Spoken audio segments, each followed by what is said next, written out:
What's up, guys? It's your boy Dean back out with another video. Alright, today we are reviewing Halloween Ends. Alright, so just for the closure, guys, and just to let you know right off the bat, I'm not going to delve too much into detail with these kind of films because there's YouTubers on this platform that do reviews on films, and they go absolutely right into detail. They pretty much describe every single detail in every single, like, say, certain scene in the film. I'm not going to do that because one, I don't think I could talk that much, and two, I don't want to do that. I want to keep this video quite short. I just want to give my opinion of it, and I want to even rank it in what I think of it. Okay, right. So so Halloween Ends. It kicks off 4 years after Halloween Kills, and technically after Halloween 2018, because Halloween Kills is the same night as Halloween 2018. So Halloween Ends is 4 years after Kills, and we're introduced to a few new characters as well. So it starts off with showing you what happened to the Myers house. So the Myers house is basically demolished. So that's, that's done with. Like, you can't rent that out or anything else, or you know what I mean. So the Myers house is just gone. So we're introduced to a new character. He's called Corey. So it's this guy, the teenager, adult, I'd say, and he babysits basically. So he's it's kind of like Laurie in the 1978 one. So he's a babysitter. So he's looking after this kid one night, and things go south. Things go bad. He plays a prank on him. The kid plays the prank on Corey. He locks him in a room, like at the top of the house, at the top floor, and Corey's a little bit frightened. He's a little bit scared. So he wants out. So he kicks the door down because he wants to get out immediately. And unfortunately, the kid is literally right behind the door. So when he does kick the door down, he kicks the kid off the balcony because the house is, one of those that's got like stairs going up. So he kicks the kid off, and the kid falls to his death, and he dies. So that's Corey's. So he kills the kid. So he's technically a murderer, but at first he feels really bad, and he wants to get away from everything. He wants to forget it, if you know what I mean. But then, as we delve deeper into the film, he meets Allison, and Allison were obviously introduced in the 2018 film. She's Laurie's granddaughter, or Karen's daughter. Karen was killed in Halloween Kills, and Allison and Corey hit it off. They build quite a bit of connection, and he comes by a sewer. Corey does, and in the sewer, he sees Michael for the first time. So that's a bit of a shock to him, because I think he thought that he was dead. So he sees Michael for the first time, and Michael chokes him, but he lets him live. So that's a bit. I'm a bit curious with that. Like, what happens there? Like, this is the details that I kind of do want to analyze and think about. Like, for someone like Michael to let him live, that makes me think, because Michael is pure evil. He's pure evil, definitely. So if he's pure evil, then you have to think, is this Corey guy pure evil? Because Michael just lets him live. And Michael's not the guy that does that. He kills almost everyone that he comes in contact with. Okay, so he lets him live. Then we're introduced to another character. It's one of Allison's, I think, exes, or a guy that tried to get with Allison. He's a cop. he flirts with Allison at the bar, and Corey's there with Allison. Corey doesn't like it, so Corey stands up, and the cop, Allison's ex, I forgot his name. I'm sorry to anyone if you're watching this. So he stands up to the cop. The cop gets a bit, pissed off because I think he still wants Allison. So then Corey drives off after the diner scene on his bike, and the cop follows him basically.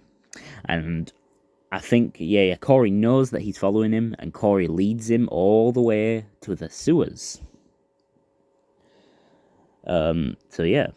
But oh yeah, a bit before that, I forgot about this. I'm so sorry, guys. This happened a bit before.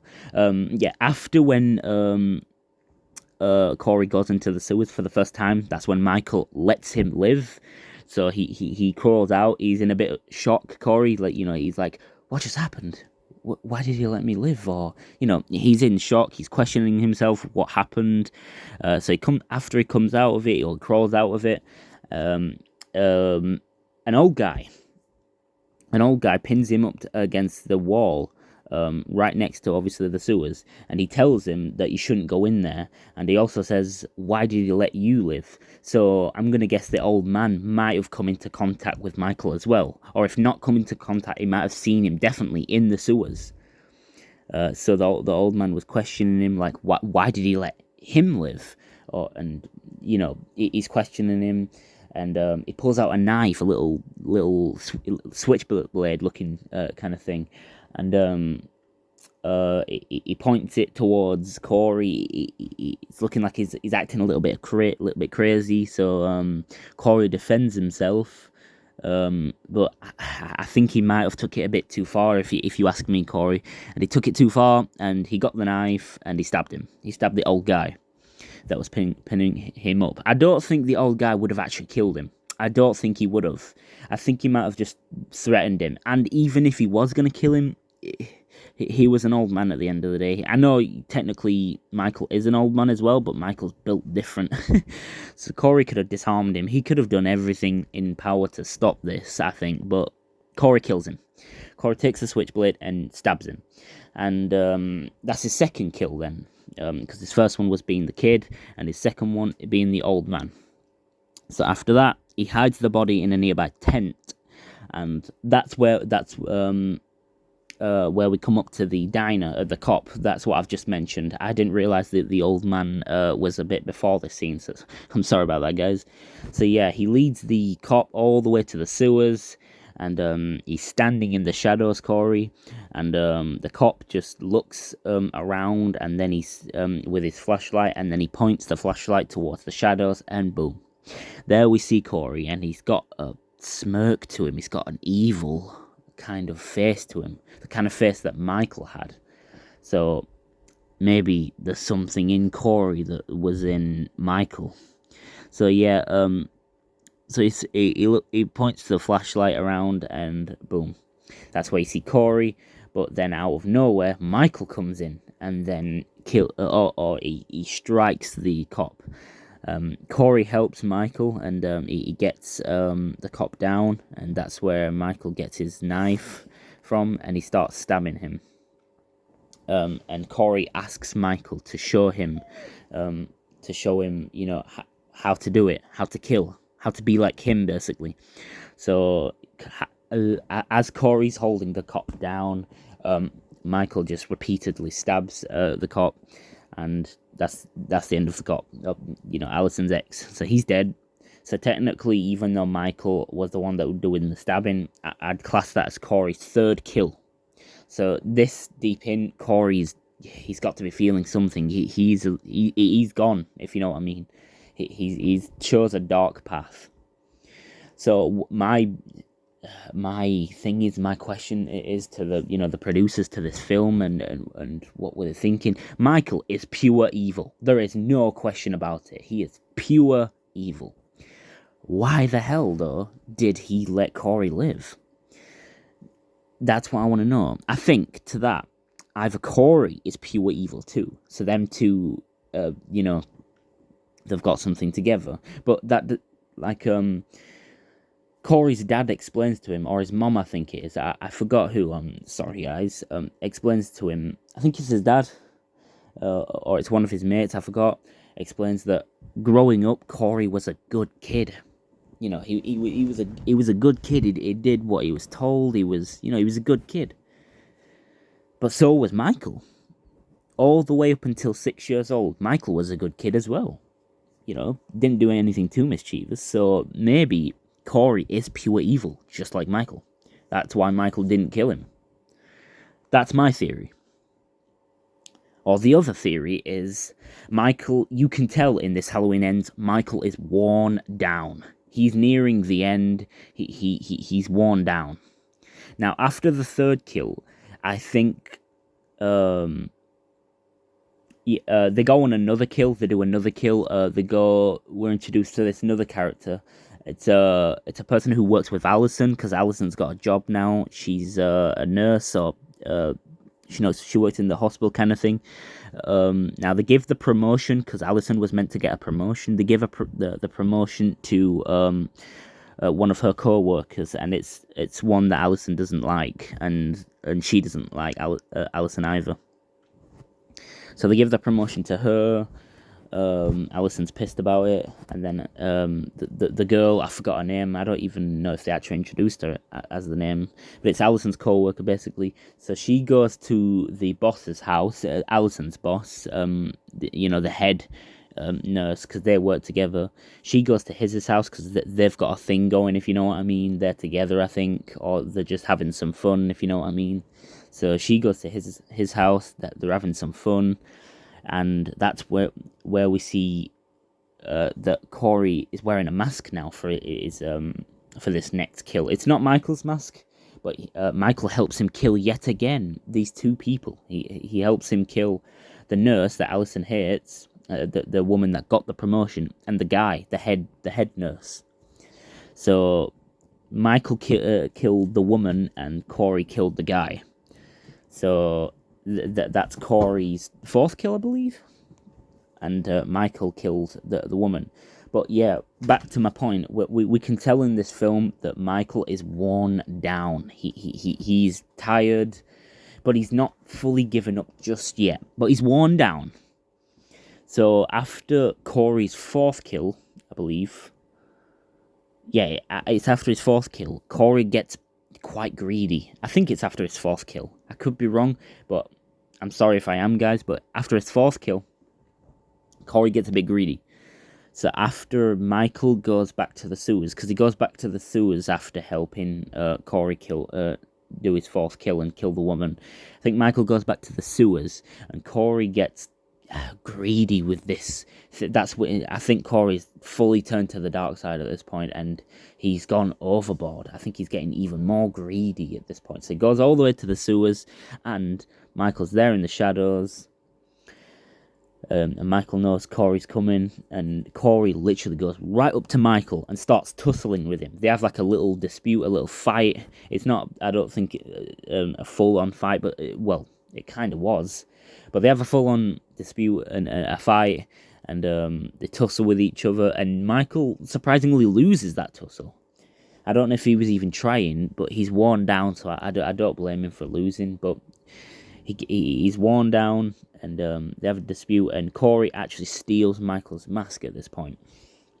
So Corey's got Michael's mask, and this is after Corey's fourth kill, I believe, but he still gets a few more kills. So then he goes to it's a nearby record store, or it's where they play the radio thing.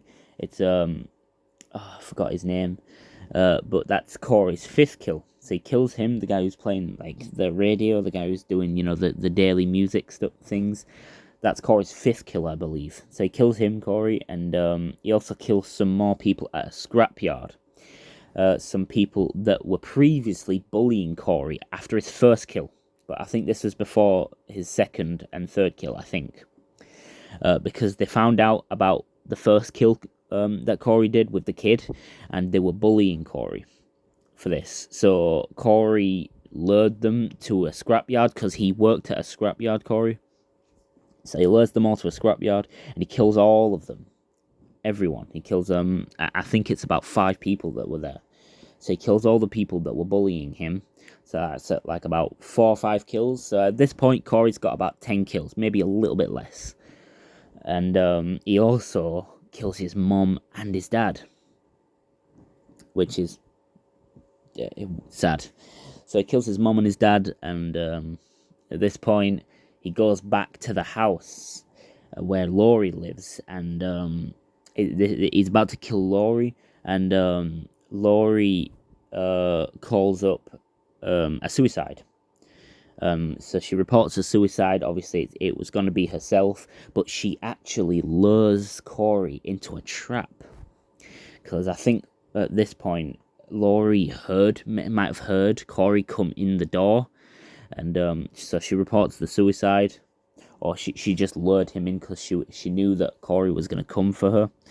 So she lures Corey in. Corey opens the door, and that's where Laurie shoots her down. So Laurie shoots Corey down like the stairs. I think it is. It's very similar to the Corey's first kill, but it's not as high, if you know what I mean.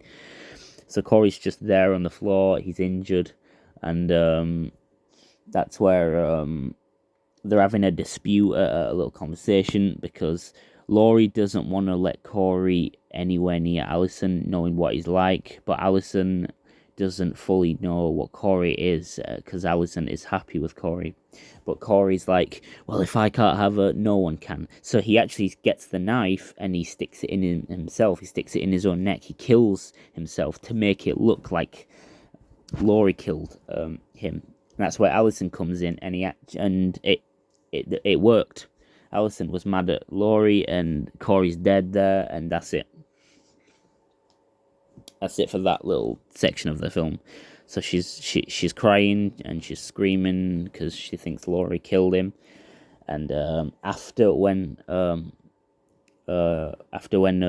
Allison leaves the house because she's too mad, that's when we're introduced to the last piece of the film. I haven't gone through every single little section of the film, guys, because I've said this before in some of my videos. I've got a very bad memory, guys. Even though I literally just saw this film on the 15th, the day after its release, my memory is really bad.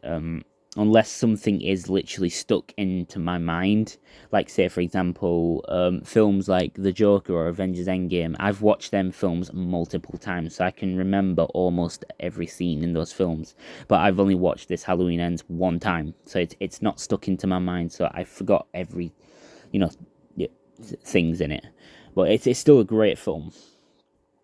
So anyway, we're introduced to the last section of the film. It's the big showdown, Laurie versus Michael. So at this point, Allison's gone. She's left the house because she's, really upset. Laurie's just there next to Corey's body. Laurie's upset as well because, Allison's mad at her, but Laurie doesn't want that. And at this point, she realizes, because she looks over to a nearby window, or a nearby, another entrance to the house, that the window's open, so someone else is in the house. And knowing that Corey's dead there, and Laurie thinks there for a second, who else could it be? Deep down, Laurie knows that Michael was still alive, because Laurie, throughout this film, she was trying to move on. She was trying to move on a bit. I refuse to believe that she was still fully obsessed with Michael. She was trying to move on. I actually believe that. So, but at this point, she knows that someone else is in the house, and she knows deep down that Michael was still alive. So I think she thought, or I knew she thought, that it was Michael. So that's where she stands up and prepares for the end. So then she walks over to a nearby, it looks like a pantry, where you keep your stuff, your foods and stuff. So Michael's in the house. He grabs his mask from when Corey stole his mask, puts it back on, and it's back to the old Michael. Michael's back to, how he was. So Laurie's just there in the pantry. She's hiding. Michael's walking slowly around the house, looking around for Laurie. And there is Now, there's like a thing in the pantry with Laurie, kind of like a bead thing, you know, the kind of thing that you turn on a light with, you know, one of those like little switch things, if you know what I mean. Now, that's tapping against a piece of wood right next to Laurie, making like a little sound, like a, you know, a duh, duh, duh, like, you know, like a sound kind of like that. So that's happening repeatedly. And as soon as that stops, because Laurie gets that little piece and she makes it stop making that noise. But if anything, that was bad, because as soon as she grabs that piece of like thing, like a string, it looks like it was, Michael actually turns his head very quickly and looks towards the pantry, as in like, is there someone in there? So I think Michael knows that someone might be in there. So, and there's a microwave on at this point as well, like a meal in the microwave, and that's on. So there's a timer on that, and as soon as that timer goes down, just before Michael goes towards the pantry, the timer goes off, and the whole microwave explodes, and the thing hits Michael. That's where Laurie comes out of nowhere and strikes Michael as he's distracted with the microwave. And that's it. Laurie got the upper hand on Michael there, so she's got a good couple of hits in. They have a tussle, and this is where it's leading to they have a fight right near the kitchen table, and Laurie gets a good few hits on Michael. Michael gets a good few hits on Laurie, and nothing too major there. And it all comes down to basically Laurie manages to get Michael on the kitchen table, manages to put him on there. He's throwing some knives in him. He puts a knife in his hand, I believe, and he puts another one in his leg. It's either his leg or his chest. I forgot where. I know one of them was in the hand, though. So she's pinning Michael on the kitchen table, making sure that he can't move. She also throws the fridge on top of Michael, making sure he can't get down just that extra little bit. And that's it. It's looking like Michael's near the end, but at the last second, Michael actually manages to get his hand up and grab Laurie's throat, and he's squeezing. So if it weren't for this next section, I believe that Michael would have probably managed to actually kill Laurie, even though he looks like he was weak. Now, just before this, Laurie actually manages to stab Michael quite a few times. So she puts a knife in his hand. That's one knife. She puts another knife in it's either his leg or his body. I can't remember which one. That's two knives right there.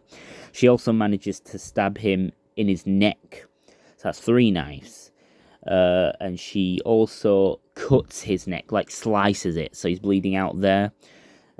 So when just before it's what's looking like Laurie might have died from Michael choking her, Allison comes out of nowhere and actually helps Laurie, and she says that she doesn't want what happened to Karen happen to Laurie, so she actually finishes Michael off, or injures him even more. And because remember earlier, Laurie reported a suicide, didn't she? So I think they're trying to, make it look like it was a suicide. So I think it's Laurie or it's Allison. I forgot who it was off by heart now. I think it was Laurie. No, I think it was Allison, but anyway, it was one of them. She basically gets the knife and cuts Michael's wrist, make it look like an actual suicide. So she does that, and that's that. It's looking like Michael is not dead at this point, but he is bleeding out. He is weak as weak. He is really weak at this point, but he's not dead. So he's bleeding out at this point. He's still moving a tiny bit, but it's looking like he is going to die within the next couple of minutes of blood loss. So as that's done, Officer Hawkins comes. I think it's Officer Hawkins comes out of nowhere, and that's that. He realizes that it's Michael on that table, and he's dead.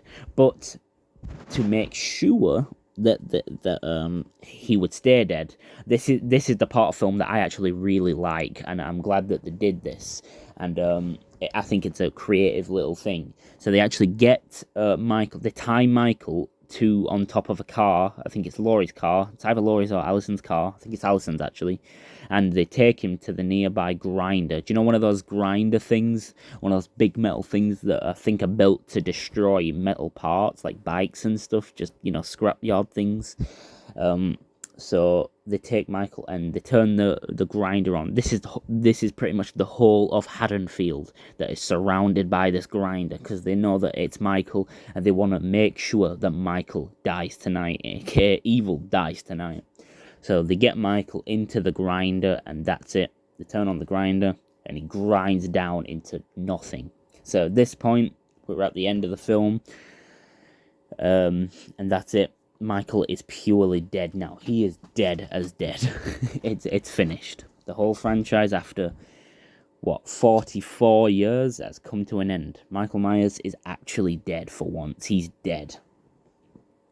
And that's why I'm glad that they did that, to make sure to put him into a grinder. Because if not, for some reason, I believe if they didn't put him into a grinder at the end, even though they cut his wrists and cut his neck, I somehow believe Michael would have probably survived it. I don't know how.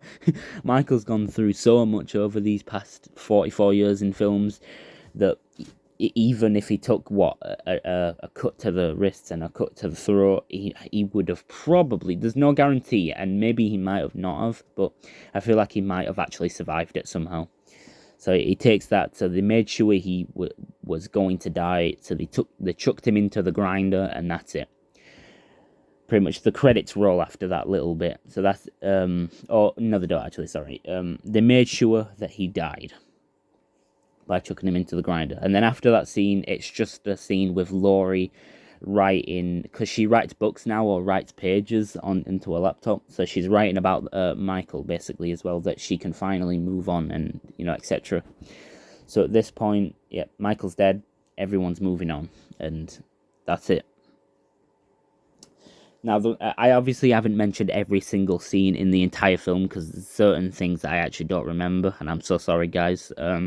But like I said, I'm not going to be one of those YouTubers that describes every single scene in the entire film. I'm not going to delve too much into detail, because I don't think I could talk for that much, and I don't want to be one of those people. I want to keep it short and sweet and describe what I like and don't like about the film, things like that. I still hope you guys enjoy that. So these are the things that I do like about the film, and what I don't wish that they didn't. So the ideas that I actually really do like about this film, and I actually had a little small discussion with my friend Callum, the guy who I do YouTube videos with, because I went to see the film with him. So we're introduced to, obviously, Corey. He's kind of, if you think about it, an accomplice to Michael. He's helping Michael out. He's kind of like Michael's buddy in crime, if you want to really think about it. Now, the idea of Michael having an accomplice is actually really good. I like that idea. But I agree with what my friend said, Callum, that they introduced this at the wrong time. If they were going to have Michael have an accomplice, they should have maybe introduce this into one of the earlier Halloweens, like maybe the Halloween that came out in 2018, that one, because at least we could have got a few films out of it. We could have been introduced to him more, we could have seen more kills that he did with Michael, etc. So it would have been nice if they introduced him earlier on in the film, or earlier on in the franchise, sorry. So that's a really good idea. I like that. Okay, but that's one of the good ideas. Another good idea that I liked about the film was the death of Michael. I really liked the death of Michael. They chucked him into a grinder at the end to make sure that he died. I like that idea, if anything. Some people will disagree with me, and if you want to, that's completely fine. It's your opinion. We can have a discussion about it, etc. But I like that idea that they chucked him into a grinder to make sure, because up until recently, at the end of Halloween, where they do get some hits on Michael, they never do too much damage to Michael to make sure that he actually dies, if you know what I mean. Like, if you're going to make sure he's dead, cut off his head or do something, or destroy the entire body to make sure nothing can heal from. But they don't do that in any Halloween film, apart from obviously this last one. So they chucked him into a grinder to make sure nothing can heal and nothing is still standing. So that's a good idea. That's another idea that I like. And another... so that's two things that I like. Now I'm going to get into the things that I don't like. Now, some people will actually agree with me with this, and I actually agree with most people with this. I don't think Michael got enough screen time in this film. That's hands down. I do not think he did, because we're not actually introduced to Michael. We can't see him. Sorry, we can't see Michael until at least halfway through the film. Literally, at least half an hour into the film, we don't see him, if not more, I think. So that's one thing that I do not like about Michael. This film, sorry. That we don't see enough of Michael, because we don't see him until halfway through the film, and on top of that, even when we do see him, we don't see him in like every scene. We only see him in specific scenes, and when we do see him in specific scenes, we don't see him for long. Like that kill that he did with Corey, where he killed Allison's co-worker, the female who got the promotion, and the guy, the head nurse. When we did see Michael in that scene, killing the girl, we only saw him for about a minute? Not even that. Like a minute of screen time, and it was just one kill. That's it. Michael doesn't even get that many kills in this film. Literally, he gets. I think he actually only gets one kill. He gets the kill to the nurse, the female nurse. That's one, but I don't think he kills anyone else. Seriously. Oh wait, yeah he does. Yeah he does. My bad. He finishes off Corey, because he takes the mask back. So he actually technically kills Corey. So he's got 2 kills, I think, in this entire film. That's it. So, that's actually that. Yeah, if anything, Corey got more kills than Michael, and it's meant to be a film about Michael. So Michael didn't get enough screen time. That's one issue I have with the film. And on top of that, like I just mentioned, I don't feel like Michael got enough kills. I wanted this last film, since it was an 18, I wanted these last kills, or just kills in general, to be very gory, which they were, but not as gory as I'd have liked it to be. I would have liked Michael to get more kills, and I would have liked them to be even more gruesome, since it was its last film. I wanted the producers for this film to go absolutely all in for this final film. Like, the death of Michael was very, very gory, I'd say, in my opinion, and it was good, so I like that at least. But Michael did not get enough screen time, for 1, he did not get enough kills, for 2, and another issue that I have, this is another one. So at the end of Kills, and up until this point, there's been 1, 2, 3. There's been 3 survivors. That's it. 3 survivors from the original 1978 film. There's 3 people that survived from that film all the way up until now, and that are still alive. In the whole franchise. And one of them being the obvious one, Laurie. Second one being Lindsay, the girl that Laurie was babysitting in the original film. She's still alive. And the third one being Officer Hawkins, the guy that almost died in Halloween 2018. And he looked like he was almost going to die as well in Kills, but a little bit. But he's still alive. So that's 3 people from the original that are still alive. So my main problem is, the point that I was trying to make is, I felt like Lindsay and Hawkins didn't do enough in this film, because they're only in, like Michael, they're only in specific scenes, and they don't even do much. Like, Hawkins is in scenes where, like, he goes to the grocery store and he sees Laurie there, and they have, like, a conversation, that's it. And Lindsay's only in, like, a scene where she plays cards, like a card game with Allison, that's it. Not much more. And where she's in like a party scene, Lindsay, because she's like a bartender, so she's serving drinks. Other than that, I don't feel like Officer Hawkins and Lindsay did enough in this film. I would have liked them to maybe actually help, like maybe team up with Laurie in the house, like, in the final scene. I would have liked them to actually help out kill Michael in this last film, since they're the 3 survivors from the original.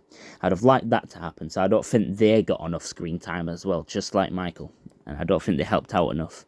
And same with Laurie a little bit as well. Laurie did a very, very, very good job in this last film, but I feel like the final fight, Laurie versus Michael, right at the end, I feel like that did not go on for long enough. So, seriously, the fight went on for about no less than 5 minutes. Seriously, the fight did not go on for long. I would have liked the fight to be longer, seriously. I would have liked the fight to be longer, and maybe a bit more gruesome as well. Maybe, like, say, Michael could have, like, threw like a good couple of hits in Laurie, maybe even stabbed Laurie at times, and maybe a couple of times or something. Maybe see Laurie maybe a bit more injured. Maybe see the fight go on longer, like be more close of a fight, if you know what I mean. I'd have liked them to have a closer fight, in my opinion, and a longer fight. So that's another issue that I have with the film. I don't feel like their fight was long enough.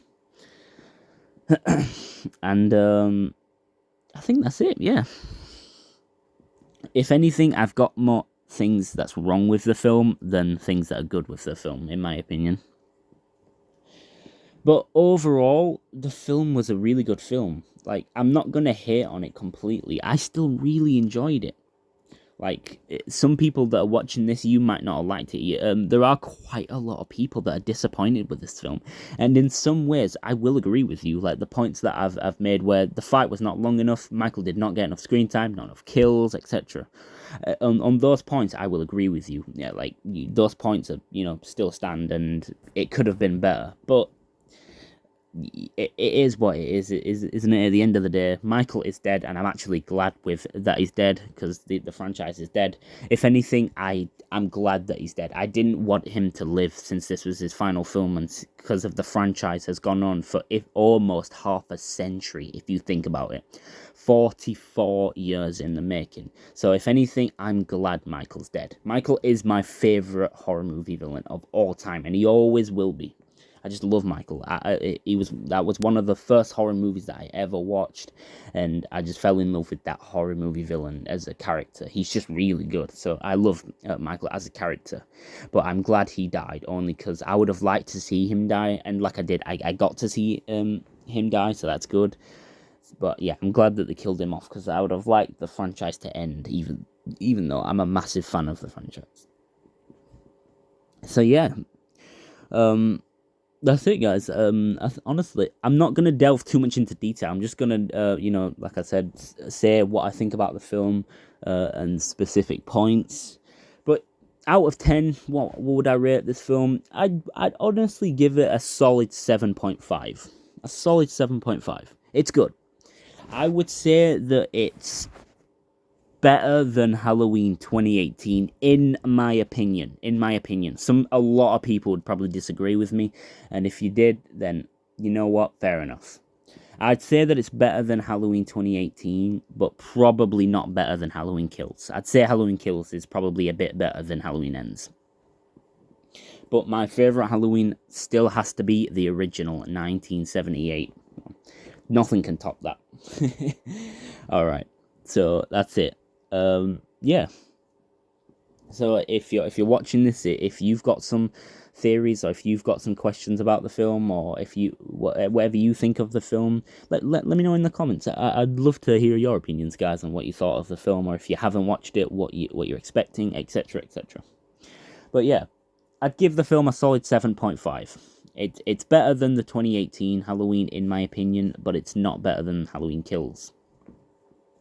But overall, I would not say the film is bad. It's not great, as in great, but it's not bad, in my opinion. I actually fairly liked it, because I'm a big fan of of these Halloween films, and I have to fully analyze the film until I give an opinion. And this final Halloween film was not bad at all. It was pretty decent, in my opinion. But anyway, guys, I hope you've enjoyed this review. I'm sorry if it might have even gone on a bit longer than I thought it would. I honestly thought it would be a bit shorter, but but yeah. I'm not going to delve too much into detail, like I said, but anyway, I still hope you guys watch this video, and I hope you guys still enjoy. But anyway, yeah, overall, the film is good, and I'm glad it's ended the franchise. It's a really good film, but yeah, evil did die tonight. And yeah, if you haven't seen Halloween Ends, I suggest go and see it, guys. Please, it's a very good film, honestly. Obviously, you might be disappointed with it, but it's a decent film. So I'm glad I saw that. So I'm interested to see what they might do in the future of Halloween, the franchise, because the main franchise, is gone now. It's finished now that Michael's dead. But we've got separate timelines, like say the Rob Zombie's Halloween. Maybe later down in the line, Rob Zombie might make another Halloween film. I don't know, but it'd be interesting to see what happens later down in the line in the future. But anyway, that's going to be my review of the film. I hope you guys did enjoy this video. If you did, please leave a like and subscribe if you're new. And yeah, that's it, guys. Hope you guys have enjoyed, and I will see you guys in the next video. Alright, guys, take care, and peace.